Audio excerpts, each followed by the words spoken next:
I'm Sandra Patel Stewart, CEO of Transition Partners. And I'm Elly Nettleton, Managing Director. Welcome back to our Let's Talk Leadership podcast, The Culture Edit. This season, we're super excited. We're going to be focusing on how leaders embed a positive organisational culture.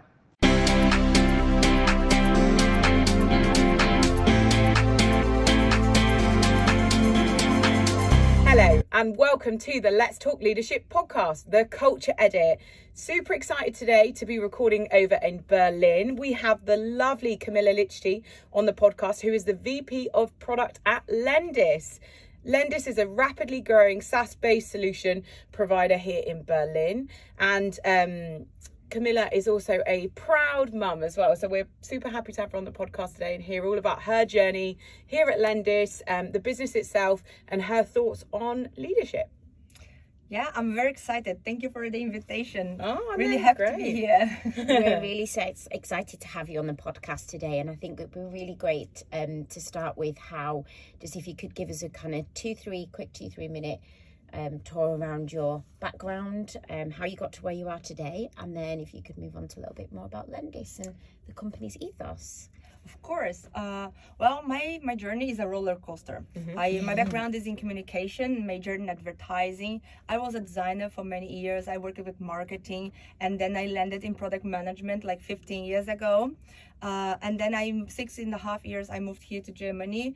I have been in the leadership position for about 8 years, always in product management. I worked in international companies. I traveled quite a lot for projects, working with different other companies and all the sizes of the companies. And Lendis got my heart. It was really, really nice, the negotiations that we had in 2020. But I really got to the purpose of the company, you know. Right. It's for me, it's like a company made by humans for humans, and it's very important. I think the culture that we have here is like the most valuable thing that we have, and that's like what I really, really value here. That's great. Oh, fantastic. I mean, we've really enjoyed looking around the office this morning, and you've been telling me a bit about the solutions that you offer at Lendis, but it'd probably be good if you can just tell the audience a little bit about what you offer. So we offer a 360 solution, from the software to have like visibility and to help all the workflows, especially for HR people when they are onboarding or offboarding employees. But we also have the hardware and the equipment. So this beautiful phone booth that we have here is one of our products for the office, but we have solutions for the home office, for collaborations, as you can see out there, all the electronics. We have everything on a rental base, on a subscription base. Great. And it's tailored for the company, whatever they need. And there's some really clever equipment around as well, isn't there? We've been moving it all around the house this morning. Looking forward to getting some of this stuff in our offices. Fantastic. We actually, just a quick question before we move on to a bit more about your leadership style. What size teams have you? Said you've been in leadership for about 8 years now. Be interesting to get an idea of what size functions, divisions, teams you've been responsible for. So my biggest team so far has been 25 people. Here at Lendis, we have today 18, but we already had signed so many people. I think we're going to be 25 or 30 very soon. By mid of the year. Right. I am responsible for like product management, design functions, UX research. So all these UX environment, they are all under my leadership. Wow, fantastic. Awesome. Brilliant. And how would you describe your leadership style? Well, I can't pin myself into one style. That's I think I am chameleon, and but I like to. I think two things is very important for me. Well, three things actually: communication, clear communication, transparency, and trust. Right. So I have these. Full communication, and I build relationship with my team so we can trust each other, and when I know something, I tell them that I know. If I don't know, I am also transparent that I don't know, and I think together we can find a solution.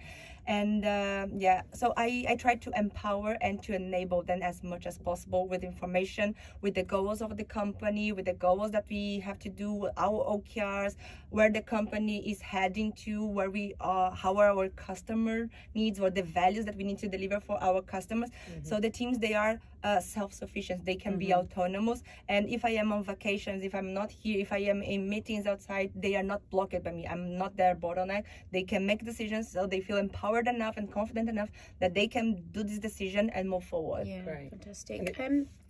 It's great what you said then about values as well, because being in your office today, they're like printed everywhere, aren't they? I know all the values as well now. I just got a quick question on that actually. Communication, I think, is so tough to get right, isn't it? Yes. And I think it'd be really good if we could talk a little bit more about if you've got any tips, like top tips around how you've worked on your communication style as a leader, and how others could learn from that. I think the first thing is to know your audience, right? Because if you're talking to technical people, you can go technical. If you're talking to business people, you need to translate these technicalities into something that they can understand. And if you know your audience, you can deliver the message properly. But we have also to be aware that here we are all international. We are not native English speaking, and that also can be a barrier, right? Because like the way I learned, or the way some words I don't know, and the others, when I transmit this message, they might not know that word as well. So we have to be creative, and we need to read the person. You know, like either if you're talking face to face or if you're talking remotely, when someone doesn't understand, you can see their face, and you have to be clever enough to say, look, maybe you didn't understand, or you just shift that message around in some other way. And then that's I think communication is person to person, you know, and it's not, there is no formula. It has to be adapted. Exactly.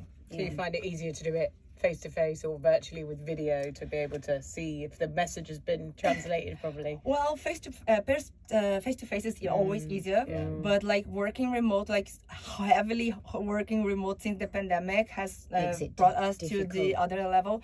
Even before, I was working remote for 3 years myself, so I am in this remote work journey for 6 years, and you learn. Right, so it's not easy, and I think empathy from all the sides that help us to get better. Definitely agree with that. It's clear to see that everyone that's walked in the office today has been smiling. We've had lots of big hellos from everyone, which has been really nice and welcoming for us here in the office. And the music in the morning. Yeah, right? heavy for a Friday morning. I love that. Is that a daily thing or? Usually more Friday. Well, today is Employee Appreciation Day, so it would be great to find out how Lendis acknowledges employee success.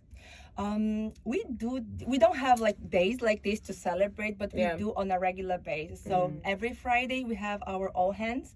That's a company-wide meeting that we share our success from the week, like what we achieved. We do demos for our soft, or like the salespeople, they share deals that they close these. Oh, great. And we have names tied to it, like someone achieved that. Sometimes it was like, most of the time is a team effort. Yeah. But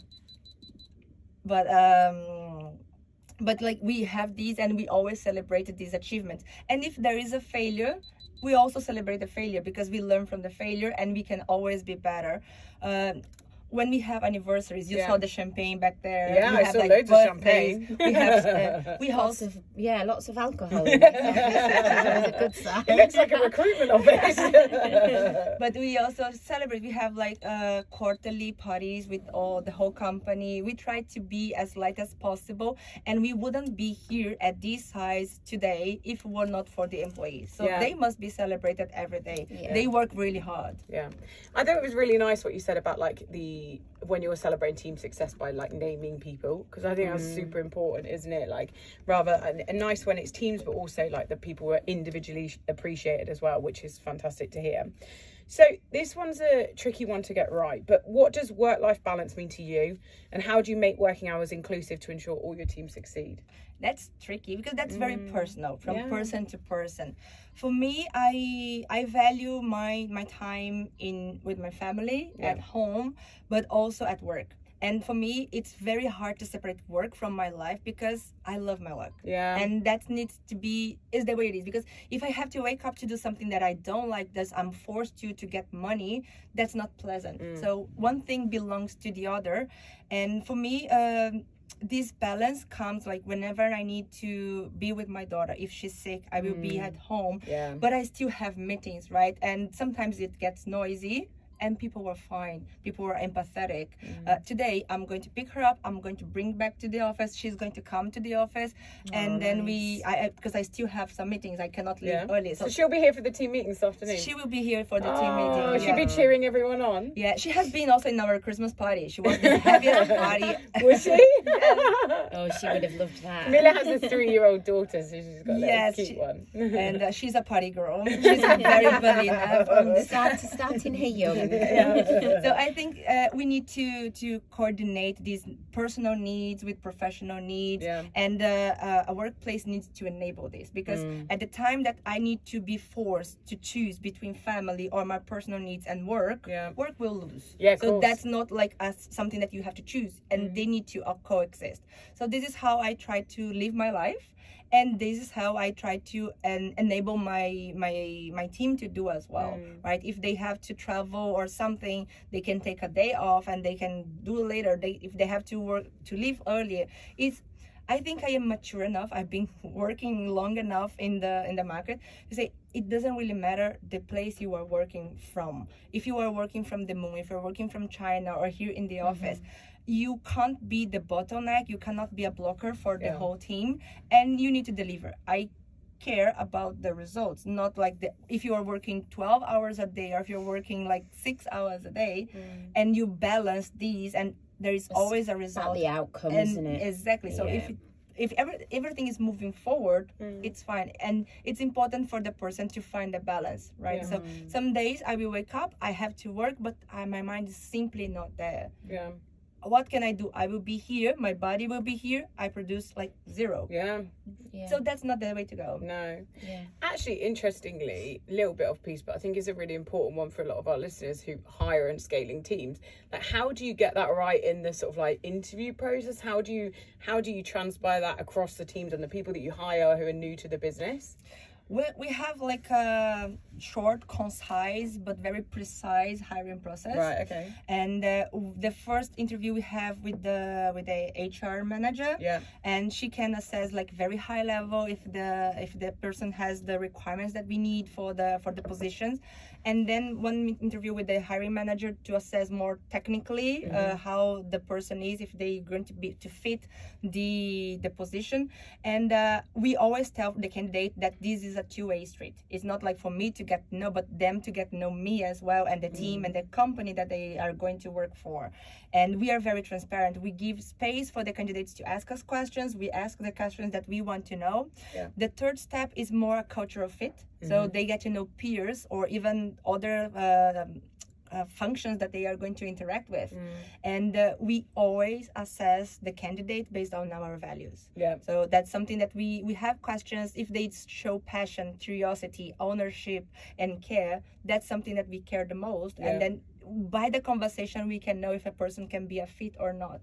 And we are also we care more about our values than the skills itself. We gave chances to people that they didn't fit these skills quite 100%. They were more junior, but they had the quality to get there, you know, capability. The capability. We train them, we hire them. It's not like, because they fit. And we already reject people that were super skill fit, but like culturally it was not right. That's culturally, it's important because you can't teach those value beliefs and the cultural soft skills. But you can side teach of things, the hard skills. Yeah, definitely. Fantastic. So within Lendis, how would you say that you combat biases in the tech industry, and what does D&I mean within Lendis? So we actually try to be as diverse as possible and inclusive, right? So if you see our tech team, we have female engineers. Myself, like as a female leader, my team, it was like funny when we start hiring, it was more male, and now we are 70% female. You know, it kind of changed because like it was there, and we have different cultures, different genders, sexual orientation. We are very diverse, and also like ethnicity. Is right this word? And so we have like a variety, and that's something, it's important, right? We need to respect each other, we need to respect where they come from, the cultures and everything. For example, we are very empathetic with all the thing that's happening in Ukraine. we have like Ukrainian people here. We are helping them. We send a lot of things already. So this is important, because if we don't do this, if we close ourselves in our bubble, we can't grow, and we can't create a product that's fit for all the needs. We want to go global, and we need to have these in our DNA. If we are not global, if we are not like, we don't have inclusiveness or like a variety of people that thinks differently, we will not go there. Great. What do you think you've, as a business, done differently to have and create that diverse workforce? Is there anything that you've done that other businesses perhaps aren't doing or could do more of, that others can learn from? We don't have, for example, positions that is exclusive for women or for like this kind of person or Black people, because in other countries, like I'm from Brazil, I see there that we have a lot of like position that like this position is exclusive for women, or this this one is exclusive for Black people. Gosh. No way. I think that's already something that you exclude people. Right? Yeah, so that's absolutely not right. No. Because in Brazil we have regulations that, given a size of the company, you must have a share of those types. And then you open a position, and then in the end the person gets like, I am really getting this position because of my skills, or because they have to fill a hole here, right? Really? So it's not. I think that's not the way to go. For me, it's like everyone. I don't really care who. It's about like fitting us and bringing the skills.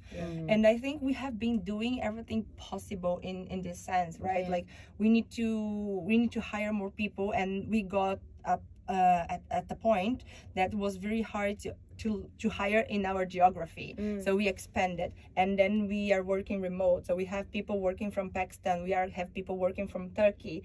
It doesn't really matter where they are working from or based, or so it really doesn't matter. And do you offer relocation options as well? Yes, we do. Great. We do. I think this certainly helps with diversity, and that's 100%. one of the biggest challenges we have in the UK, because we just don't offer that flexibility. Whereas in Germany, you've got a real advantage, and like you say, it pays off with the end product itself and the user perspective by having that diversity. No, it's the respect of the person. If the person wants to relocate here, we help them financially and also with support, because when they get here, dealing with German bureaucracy and the German language, if you don't have any basis, is very hard. So we have a company here that helps this person for the next 6 months to find a home, to do the registration, to do everything, and then it's easier, so they don't have to worry about these things, and more like get to work and get to know the city.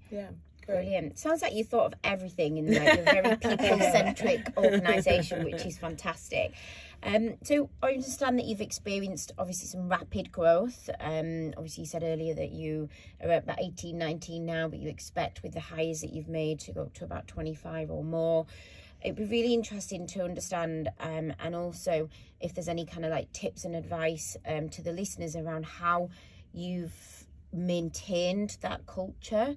Sounds like a fantastic place to work, and I think it'd be really interesting to share how you've created the culture, but how you've maintained it throughout that rapid growth that you've experienced.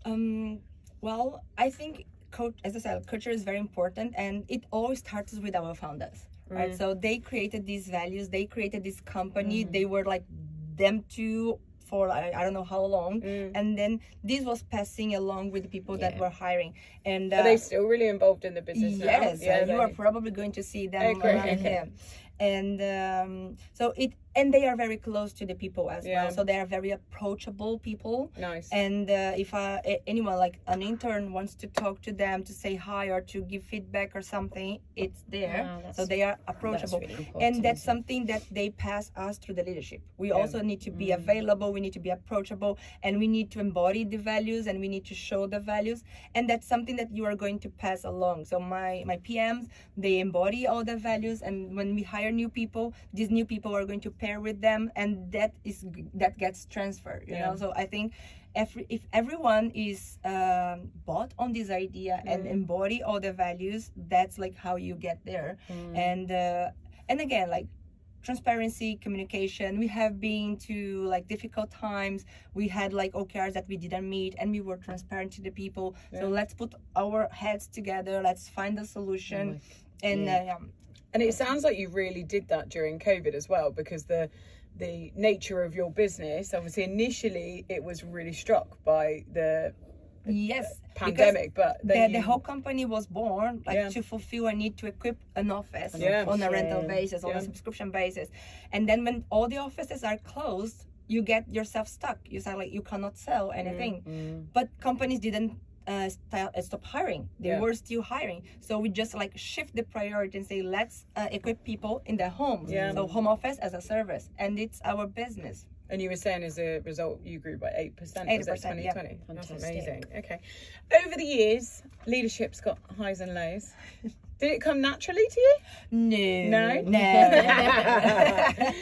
What lessons? What's been your biggest lesson along the way? Self-awareness, I think. Yeah. Because when I first became a manager, I had like one person in my team, and I didn't trust that person. Oh, really? Yeah. I was like this controller person, crazy, freaky, that I had to have everything under control. And even though I was delegating things, in the end of the day, I was redoing, double checking to make sure that thing was like right. So it was crazy. Yeah. And was that in here, Berlin, Spain? No, it was in Brazil. In Brazil, okay. Yeah, and it was very tough, and because I didn't have anyone to mentor me, anyone to see, so I was like alone in the dark.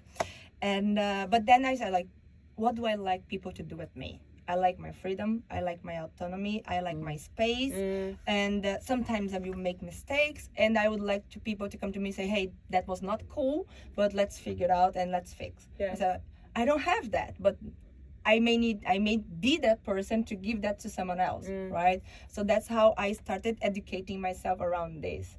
And I made mistakes, and I still make mistakes. I'm human, but I am aware of what I don't know, or what something that is a challenge that I have never done, and I am transparent. Like when I was hired here, so like maybe this is something that you need, and this is something that I have never done.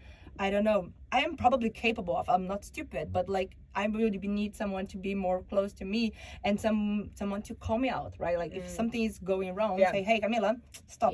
Not the right direction.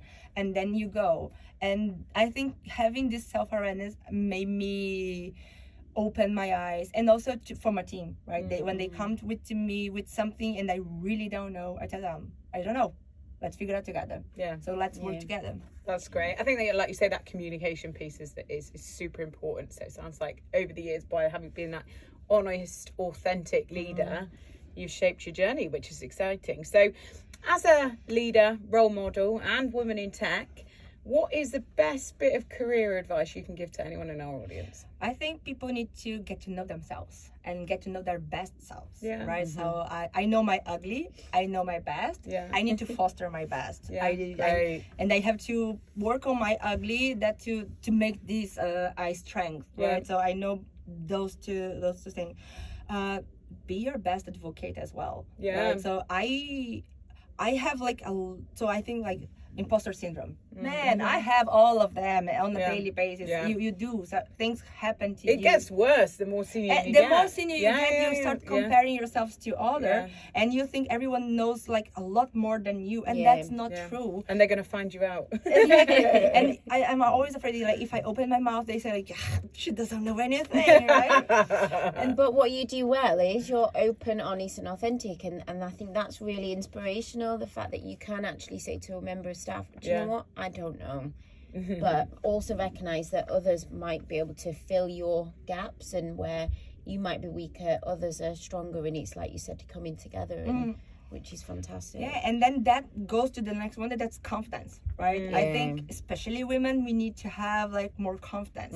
Men are born with self-confidence, all extra even, you know. And we don't. I think given history, given a lot of things that happened, we need to be confident, because if we're not confident that on the things that we know, and we cannot show others, we cannot expect others to realize something if we don't show them, right? So I think that's all important, and it's always important to give yourself a break.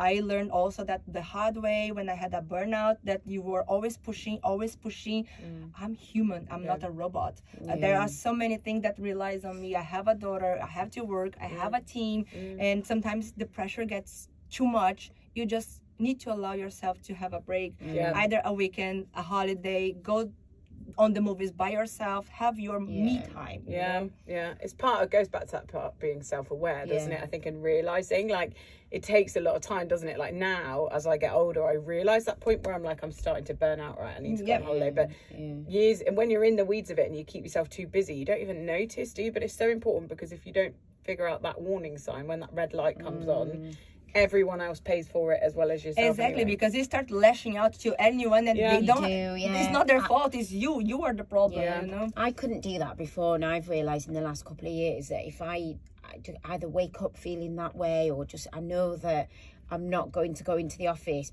being my best version of myself, and it's like, do you know what?